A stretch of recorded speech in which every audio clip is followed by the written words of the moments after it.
Vamos então para esse texto, Luz para o Fim dos Tempos, em 2 Pedro 1,19. O apóstolo diz: "E temos muito firme a palavra dos profetas, a qual fazeis bem estar atentos como a uma luz que alumia em lugar escuro, até que o dia amanheça e a estrela da alva apareça em vossos corações." Agradecemos a todos vocês que oram por nós e que de muitas maneiras têm nos apoiado para esse ministério. E pensando nesse tempo que vivemos, um tempo sem dúvida muito difícil e com muitos desafios, encontramos aqui o apóstolo Pedro nos dando princípios que poderão nos ajudar muito no desafio desta vida no final dos tempos. Você já parou para pensar como viveram aqueles homens de Deus quando o seu tempo estava no fim? Quando a palavra de Deus era dirigida a eles dizendo: olha, vocês serão levados cativos. Vamos pensar novamente em Judá sendo levado para a Babilônia. Eu fiquei pensando muito em Jeremias, porque ele viveu o período antes e depois. Jeremias esteve diante daquela situação e ele podia viver aquela experiência dura, difícil. E aqui o apóstolo Pedro nos apresenta, neste versículo, temos muito firme a palavra dos profetas. A primeira coisa que devemos fazer quando estamos numa tempestade, ou quando estamos no meio de um desafio como este, desses tempos difíceis, a primeira coisa é firmar os princípios. Eu quero colocar 3 áreas muito importantes que a Bíblia apresenta. Se você entrar na internet, você vai ter muitos conselhos sobre o fim dos tempos. E aqui nós temos conselhos fundamentados na palavra de Deus. Não sei quantos daqueles que você vai encontrar na internet são bons ou não são, mas queria colocar aqui 3 áreas muito importantes. E a primeira delas é exatamente firmar princípios, confirmar o projeto, o propósito que temos diante do Senhor. Então vemos como o apóstolo apresenta aqui este versículo. A primeira parte dele diz: "E temos muito firme a palavra profética." Então há uma certeza, há uma firmeza naquilo que a Bíblia apresenta e isso é a base para que a gente possa viver neste tempo sem sermos abalados pelas fortes correntezas deste mundo terrível. Moody, aquele grande pregador do século passado, quando ele comenta este versículo, ele diz: é um espantoso tributo à validade das Escrituras Sagradas que Pedro declare que sejam mais dignas de crédito do que uma voz do céu ouvida com os ouvidos naturais. Esta palavra, a palavra de Deus, é mais digna de crédito do que uma voz ouvida com nossos ouvidos naturais, ele comenta. Por implicação, aqui está uma censura àqueles mestres que, indo além das Escrituras, criam artificialmente teorias místicas. Então, quando nós estamos no meio de uma situação de grande impacto local ou mundial, local como foi para Judá, Jerusalém, mas mundial como estamos vendo hoje, é natural que se multipliquem os profetas. E é isso que aconteceu no tempo de Jeremias. Jeremias tinha um combate tremendo quando ele se deparava com as falsas mensagens. E por isso ele diz: é necessário o primeiro passo a tomar, firmar nossos princípios, nossos valores na palavra de Deus. Firmar os valores naquilo que Deus diz. Eu não sei, eu creio que todos vocês, mas vale a pena perguntar a vocês se vocês acham, vocês creem que a palavra de Deus é a última, tem a última profecia sobre os tempos, ou se Deus revelaria outras profecias depois desta palavra. Eu acredito que todos vocês que estão agora acompanhando nesse momento possam ter uma opinião e deva ter uma opinião firme, uma opinião forte sobre isso uma posição, uma convicção. E eu quero dizer a minha convicção. A minha convicção é que este livro é o último. É a última mensagem que tem autoridade divina. Depois poderão surgir muitas outras mensagens, até porque nós vemos no decorrer dos anos como foram iniciando movimentos, seitas, religiões fundadas em profecias novas. E por que temos que pensar sobre isso? Porque se queremos firmar nosso fundamento, devemos saber aonde. Nós cremos que a Bíblia é a revelação exclusiva, única para a nossa época. Se cremos assim, então podemos firmar nossos pés no caminho que Deus já estabeleceu. É muito perigoso também que a gente não agarre esses princípios com força suficiente e sejamos retirados deles, começando a acreditar em outras coisas ou desacreditar. Porque vivemos o tempo em que o próprio Pedro, o apóstolo, ele diz que muitos viriam depois dizendo que já são muitos séculos que esta mesma mensagem é dita e parece que não acontece. Então o coração vai esfriando nesta convicção de fé e por isso é perigoso. Outro perigo é o que Paulo fala a Timóteo, capítulo 2, verso 17, onde ele diz que aprendem sempre e nunca podem chegar ao conhecimento da verdade. Então, firmar nossos princípios é realmente de grande valor, de máximo valor, porque aqui está a necessidade de estarmos bem firmes quando a tempestade vem. Você já viu agora, certamente, em alguma reportagem, uma dessas grandes tempestades, onde as águas tumultuosas assolam as cidades e vão arrastando tudo pela frente. E assim também são os ensinos contrários a Deus em períodos como este que nós vivemos. Então, o primeiro passo que Pedro fala, ele diz, há uma certeza, há uma segurança. A segurança nas promessas, nas profecias que Deus já nos deu. Você está seguro na palavra de Deus? Tem toda a convicção que Deus vai conduzir você em qualquer situação? Isso é algo fundamental. O plano de Deus está completo na Escritura? Esta é uma pergunta fundamental também. O plano de Deus está completo aqui? Então nós vamos perceber que quando Deus falava com os profetas, olhando, por exemplo, Amós, capítulo 3, verso 8, Deus disse a Amós, certamente o Senhor Deus não fará coisa alguma sem ter revelado o seu segredo aos seus servos, os profetas. E Isaías, o Senhor diz que Ele é o Deus que anuncia o fim desde o começo. Então, com estas declarações, nós chegamos à convicção que Deus já estabeleceu o plano completo e que nós precisamos apenas discernir o seu desejo para estarmos agindo com Deus na hora que vivemos, dentro daquele espaço de tempo que nós participamos desse projeto.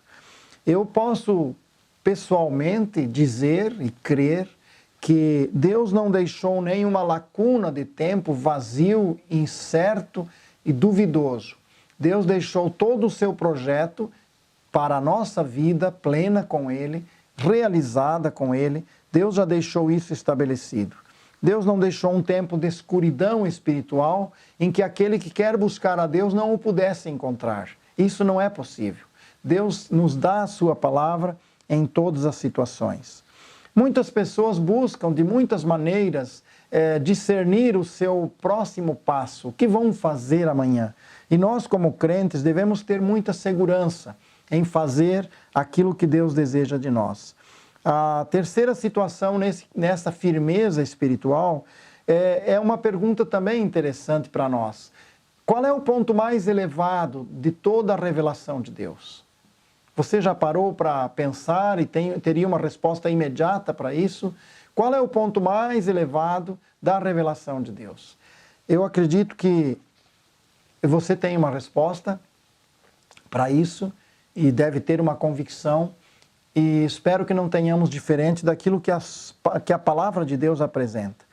E o que a palavra diz? A palavra diz em Hebreus, no capítulo 1, verso 1, havendo Deus antigamente falado, muitas vezes e de muitas maneiras, aos pais pelos profetas, a nós falou-nos nesses últimos dias pelo Filho. Ele indica como sendo últimos dias e ele diz, depois de ter falado muitas vezes, falou-nos por seu Filho Jesus Cristo. O ponto mais elevado é Jesus. O ponto mais alto é quando Jesus voltar para buscar a sua igreja, mas nesse período nós temos a pessoa de Cristo como o máximo, o auge de toda a revelação de Deus. E, portanto, a firmeza nossa deve ser isso, que não virá outro falando algo diferente ou algo superior a Jesus. Por que é importante bater nessa tecla mais uma vez? Por que é importante falar disso, que são assuntos talvez que você já tenha ouvido em outras ocasiões. Mas veja o que está acontecendo no mundo. Eu, quando lia dos falsos profetas, eu nunca cheguei a pensar que os falsos profetas pudessem aparecer lá em Israel também, falsos cristos. Eu sempre pensava, quando via os acontecimentos, que esses falsos profetas e falsos cristos seriam aqui no mundo gentil. E há poucos dias nós vimos a menção de que está aparecendo um Cristo lá em Israel. Alguém que está dizendo que poderá ser o Messias. E eu fiquei pensando, poderia ser este o falso Cristo que está prometido que virá? Ou é ele um dos falsos cristos que aparecem despertando a atenção do povo e talvez levando muitos a dizer isso já acontece muitas vezes, já não vou dar atenção para isso mais. Mas enfim, Jesus Cristo é o auge, o máximo de toda a revelação. Em última consideração aqui também, sobre essa questão de estarmos firmados quanto ao final dos tempos, é o que Daniel, no capítulo 12, o versículo 4, ele também nos apresenta ali sobre profecias que estão seladas para o fim. Então, quando nós pegamos o livro de Daniel, o profeta tem de Deus a revelação, mas aqui Deus diz para ele, e tu, Daniel, encerra estas palavras e sela este livro até o fim do tempo. E sela este livro até o fim do tempo. Então, nós precisamos admitir que nós não vamos conhecer tudo como vai acontecer e que está revelado aqui, mas que não está desvendado para nós, está selado. Este livro ainda tem profecias seladas. Por isso, quando fala bem-aventurado o que lê essas profecias, não está dizendo que sempre que ler vai entender. É bem-aventurado, é feliz, porque quando lê, vai estar tendo o preparo necessário para que quando esse ensino for desvendado, possa esta pessoa ter compreensão do que Deus quer para ela. Voltando ao versículo inicial, nós temos o apóstolo Pedro dizendo, e bem fazeis em estar atentos, como uma luz que alumia em lugar escuro. Em muitos momentos da nossa vida, nós enfrentamos momentos de dúvidas. E é difícil lidar com questões que não sabemos bem como resolver, como decidir. Mas as piores dúvidas, as de consequência mais grave, são aquelas que vêm na área espiritual. Quando uma pessoa começa a duvidar de certos ensinos e achar que talvez os seus pastores, presbíteros, não estejam certos, ou achar que a sua igreja não está certa, e começar a buscar outras alternativas de ensino. Então, o objetivo é que, nesse momento que vivemos, de muitas dificuldades no mundo, possamos nós ter a nossa base espiritual bem firme. Estejamos certos de que este livro vai se cumprir, que este livro tem todo o ensino necessário, que Jesus Cristo é o máximo de toda a revelação de Deus e que há áreas que nós não vamos entender até o fim, até o momento que Deus quiser desvendar. Mas é interessante quando Isaías capítulo 30, verso 26, ele diz, e a luz da lua será como a luz do sol, e a luz do sol 7 vezes maior. E ele vai citando aqui um tempo em que Deus vai trazer o conhecimento maior. Quando Abacuque fala, no capítulo 2, verso 14, ele diz, porque a terra se encherá do conhecimento do Senhor, como as águas, cobrem o mar. Então, chegando nesse ponto em que pensamos na firmeza espiritual, além de reconhecer que tem áreas que nós não vamos saber a resposta agora, devemos também pensar naquilo que Jesus falou no capítulo 1 de Atos, foram as últimas palavras dele antes de subir ao céu. Foi o momento da subida para o Pai, quando Jesus Cristo disse que não devemos ficar fazendo especulações com as coisas futuras, mas permitir que o Espírito Santo encha a nossa vida. Veja Atos capítulo 1, esse versículo 7, e disse-lhes, não vos pertence saber os tempos ou as estações que o Pai estabeleceu pelo seu próprio poder. Além de confirmar aquilo que Daniel dizia, que tem profecias seladas, aqui está dizendo o Pai tem essa autoridade. Ele é que sabe como é que vai transcorrer os tempos, as épocas, inclusive na sua vida, na minha. Como nós vamos passar por esse tempo? Qual é a nossa missão específica em cada momento dessa história? Se nós estivermos agarrados aos ensinos e firmados na convicção de que a palavra é suficiente para alimentar a minha alma, nós vamos conseguir vencer. E Jesus, no versículo 8, aquele texto bem conhecido, onde ele diz, recebereis poder ao descer sobre vós o Espírito Santo. E ele começa o versículo 8 com a palavrinha mas. Ele diz, em vez de ficar especulando sobre as coisas futuras e lançando imaginações humanas, às vezes em lugar da própria verdade, encha-se do Espírito do Senhor. Permita o Espírito Santo controlar a sua vida. Então, quando nós agarramos a sua palavra e fazemos dela o nosso instrumento, a nossa bússola, a nossa direção certa, e nós permitimos o Espírito Santo tomar nossas vidas e conduzir, nós seremos vencedores nesta fase difícil que o mundo está, independente da situação que tivermos. O primeiro passo, agarrar-se às verdades espirituais. E o segundo grande passo é ter uma orientação segundo o discernimento da vontade de Deus. Aqui entra numa área mais prática, onde a vontade de Deus torna-se muito importante para nós e que nós não queremos andar fora desta vontade de Deus. Então, aquele que busca o Senhor e diz, Senhor, eu preciso a tua orientação, se devo fazer este negócio, se não devo recorrer a esta necessidade desta maneira, fazendo assim ou não, em todas as áreas da vida. O apóstolo, ao escrever aos Efésios, capítulo 1, verso 18, ele diz, tendo iluminado os olhos do vosso entendimento, para que saibais qual seja a esperança da sua vocação e quais as riquezas da glória da sua herança nos santos. Quem de nós que nunca esteve tomado, cercado por dúvidas difíceis de resolver? Coisas que nós não sabemos como é que poderemos agir e resolver aquilo que nós estamos vivendo. Mas ele diz aqui que há uma forma que Deus trata conosco. Ele diz, iluminando os olhos do nosso entendimento. Aqui não é apenas agarrar-se à Escritura, mas estarmos agarrados à comunhão do Pai. É chegarmos na presença de Deus e gastarmos o tempo suficiente para que o coração seja iluminado e sejamos capazes de tomar decisões coerentes com o plano de Deus. Não fora do que Deus quer, para não nos desviarmos do objetivo que Deus tem para nós.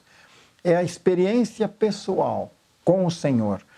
E Pedro usa aquela figura da luz na escuridão. Ele diz, é como uma luz na escuridão. É quando nós não temos muita sabedoria e Deus, de repente, desvenda, abre nossos olhos diante desta falta de entendimento, às vezes, para solucionar nossos problemas. Como uma luz que alumia em lugar escuro, até que o dia amanheça e a estrela da alva apareça em vossos corações. E no capítulo 4, no versículo 2, o apóstolo Pedro diz, para que no tempo que vos resta na carne, não vivais mais segundo as concupiscências dos homens, mas segundo a vontade de Deus. Há um grupo de cristãos, muitos cristãos, que vivem em lugares onde a fé não é permitida, não é a proibição ao Evangelho. Esses crentes que estão sendo perseguidos, oprimidos, esses cristãos provavelmente terão experiências muito melhores e maiores do que nós no mundo livre, porque eles são obrigados a clamar diariamente ao Senhor e pedir a Deus que enquanto eles têm tempo, enquanto eles estão nesse corpo, como Pedro diz aqui, possam viver de forma digna de Deus, possam viver para a glória de Deus. Então, nós vivemos num período ainda livre, mas devemos nos preocupar em que, no nosso dia a dia, pelo nosso corpo, possamos glorificar ao Senhor. Sentirmos as nossas necessidades espirituais, reconhecermos a necessidade de comunhão com os irmãos, de oração, de leitura da palavra e desta forma vivermos agradavelmente. A outra área de experiência que é muito impressionante ver na vida de Daniel é quando no capítulo 10 de Daniel ele está numa verdadeira batalha espiritual. Poucos de nós estamos atentos a isso, mas Satanás está o dia todo atento a isso. E ali naquele caso, é um caso muito interessante quando Daniel está clamando a Deus e só depois de 21 dias é que Daniel tem uma resposta. E é interessante que o anjo que vem trazer a resposta a Daniel, ele diz a Daniel que desde o primeiro dia a sua oração tinha sido ouvida. Mas o que aconteceu, ele diz aqui, que havia uma batalha espiritual. Havia uma guerra. E aqui é verso 12 a 14 do capítulo 10 de Daniel. Veja o que diz. Não temas, Daniel, porque desde o primeiro dia em que aplicaste o teu coração a compreender e a humilhar-te perante o teu Deus, são ouvidas as tuas palavras, e eu vim por causa das tuas palavras. Veja, Deus está trazendo a resposta. Nesta ocasião, um anjo de Deus traz a resposta, e Daniel diz aqui o texto que desde o primeiro dia Deus ouvia a sua voz, mas havia um silêncio. Daniel não ouvia respostas de Deus. Ele só estava sendo ouvido por Deus, mas ele próprio não ouvia o que Deus queria dele. E diz que o coração dele se humilhou, se quebrantou diante de Deus, e Deus mandou aqui a resposta. O versículo 13, mas o príncipe do reino da Pérsia me resistiu 21 dias.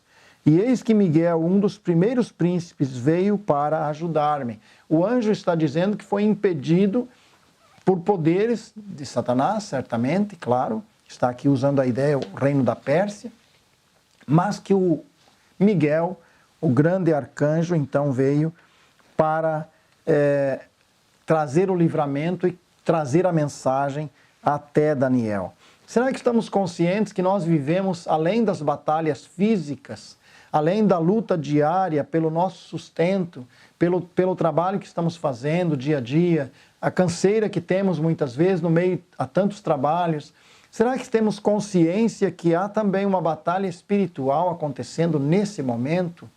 É isso que precisamos estar atentos. Se queremos ter comunhão com Deus, não podemos deixar que sejamos roubados nesse tempo de comunhão, nestas áreas da vida cristã. Quantas vezes ouvimos os crentes dizer: eu perdi a hora de ir para a reunião porque aconteceu isso ou aquilo. Veja lá o que aconteceu. Porque muitas vezes são coisas muito pequenas que estão roubando de você esse tempo de comunhão na palavra.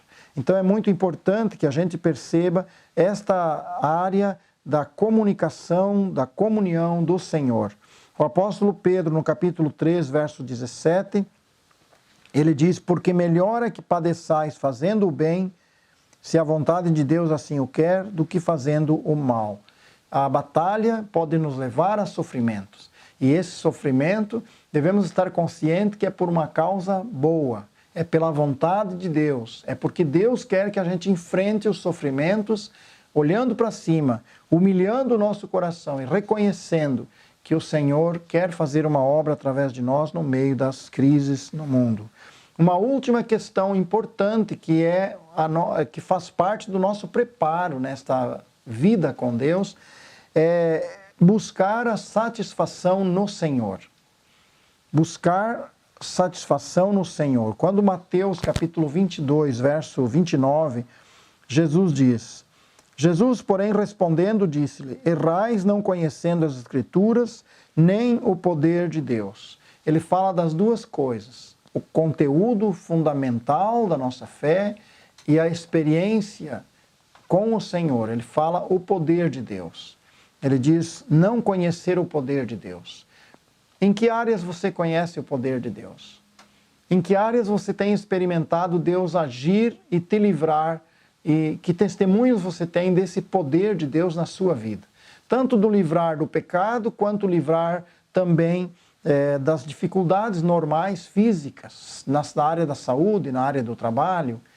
Eu achei interessante o testemunho de um irmão novo convertido, quando ele contava, numa das nossos encontros, esse irmão recém-convertido, ele contava como ele tinha um trabalho difícil para resolver.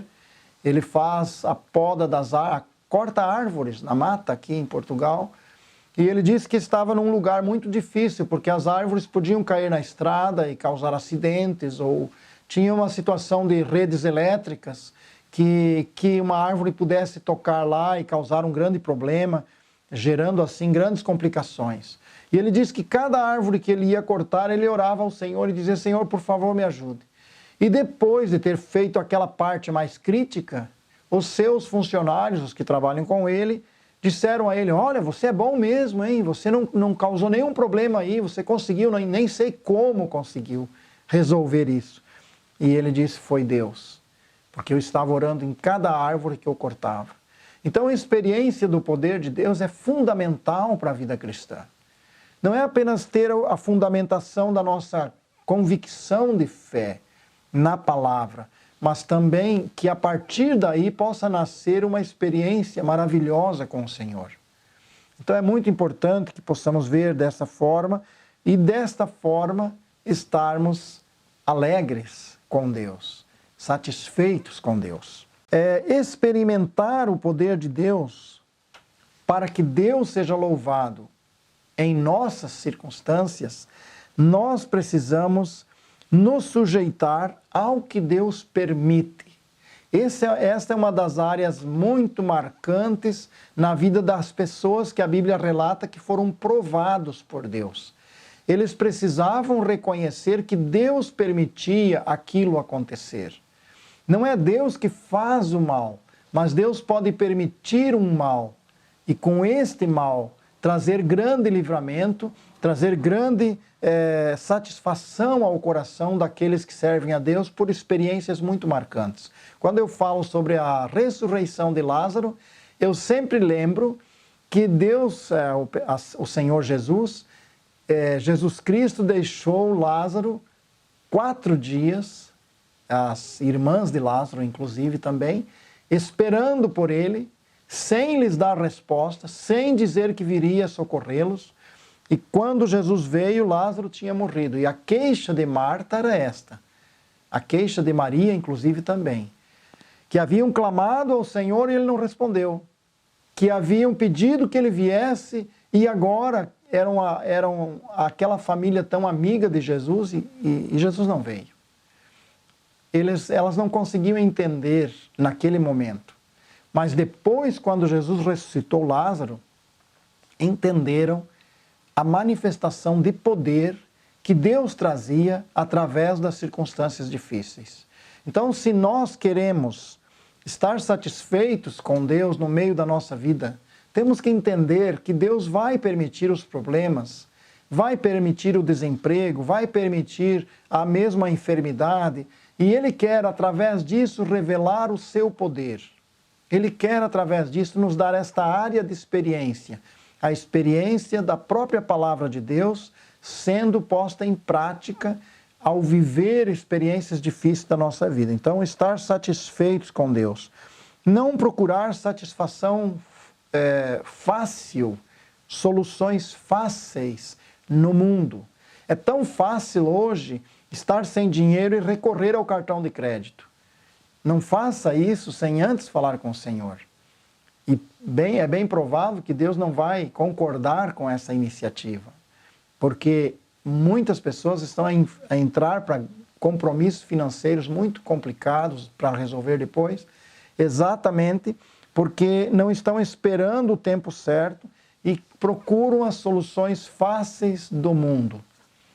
Qualquer cristão que procura uma vida fácil vai cair nessas armadilhas de lançar mão de uma solução que o mundo oferece e depois acabar se complicando. Eu lembrei aqui de um irmão muito amado nosso, que algum tempo atrás ele perdeu a casa dele, inclusive era uma casa muito boa, e ele perdeu a casa, porque eles não tinham mais como pagar as prestações. E ele então nos contou que mudou para casa, que o sogro tinha uma casa e precisava fazer alguma reforma. Só que quando ele me contou isso, ele contava que ele acabou não agindo bem, porque ele fez outra vez uma dívida para consertar aquela casa. E eu fiquei pensando nisso.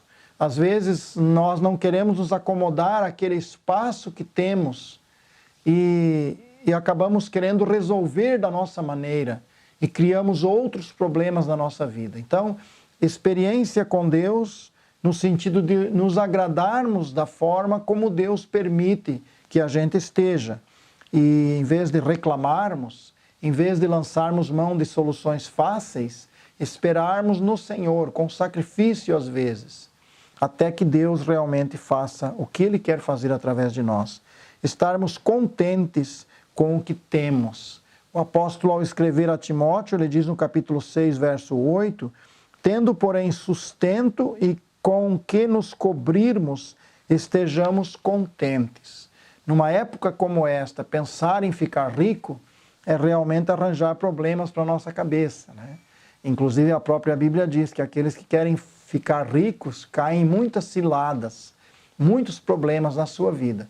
Então o apóstolo dá um conselho muito prático, ele diz, esteja contente com o que tem, esteja alegre com o que tem. Paulo disse, eu aprendi a estar contente em todas as situações, porque o mais importante para ele era entender o que Deus queria ensinar a ele naquela situação.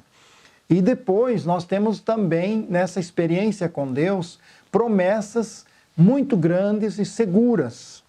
O Senhor Jesus, ao falar sobre isso, ele diz em Lucas 12, versículo 29, não pergunteis, pois, que haveis de comer ou que haveis de beber, e não andeis inquietos. É verdade que o que estamos falando aqui dentro desse contexto não é que alguém vai cruzar os braços, vai ficar assentado, não vai fazer nada, não vai tomar iniciativa nenhuma para resolver o seu problema do desemprego ou de outras necessidades. Não é isso que a Bíblia está dizendo. Mas a Bíblia está dizendo que aquele que está lutando, está buscando no Senhor, está buscando oportunidades, deve ter em consideração isso, que o Senhor nos garantiu guardar, sustentar, conduzir. Em Mateus capítulo 6, verso 25, o Senhor Jesus diz a mesma palavra, de uma forma mais ampla ele apresenta aqui. Por isso vos digo, não andeis cuidadosos quanto à vossa vida, pelo que haveis de comer ou pelo que haveis de beber, nem quanto ao vosso corpo, pelo que haveis de vestir. Não é a vida mais do que o mantimento e o corpo mais do que o vestuário? Então Jesus Cristo dá-nos aqui a direção de como viver satisfeitos na comunhão de Deus.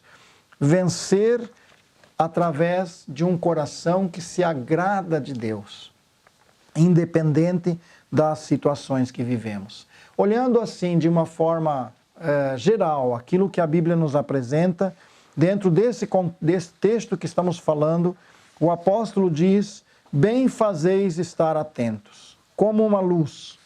Temos aqui o conhecimento, temos aqui a base firmada na palavra, temos o discernimento da vontade de Deus e temos a satisfação no Senhor. Depois de termos feito tudo, diz a palavra, permanecermos inabaláveis, permanecermos firmes. De forma muito prática, somos levados pela palavra de Deus a pensar nesta tarde, nesta manhã, neste momento que estamos lendo esse texto, a pensar exatamente na nossa firmeza espiritual, na nossa experiência prática com o Senhor e na condição que o nosso coração se encontra agora. Estamos agradecidos a Deus ou estamos ficando amargurados com Deus por causa dos problemas que enfrentamos? Que Deus nos ajude a refletir sobre isso nesta hora e deixar que esta palavra nos arraste para os próximos dias numa busca de um aprofundamento maior. Se você tem alguma dúvida, não viva com esta dúvida. Busque apoio para compreender e enriquecer a tua fé com um conhecimento mais profundo. Se você não tem tido experiências de orações respondidas, de comunhão com o Senhor, busque esta comunhão. Faça disso o teu maior esforço nessa nova semana. Se você tem tido alguma área que está descontente, que não está satisfeito, e pode talvez dizer que tens razão de não estar satisfeito, porque aconteceu isso, aconteceu aquilo. Mas a melhor coisa é estarmos satisfeitos com o Senhor. Não buscarmos a nossa satisfação fora, mas na comunhão do Senhor. Não saia da presença dele até que a resposta venha. O exemplo de Daniel, que ficou esperando 21 dias, clamando, sem nenhuma resposta. Parece que o céu estava fechado para ele, até o momento em que ele entendeu que havia uma grande batalha.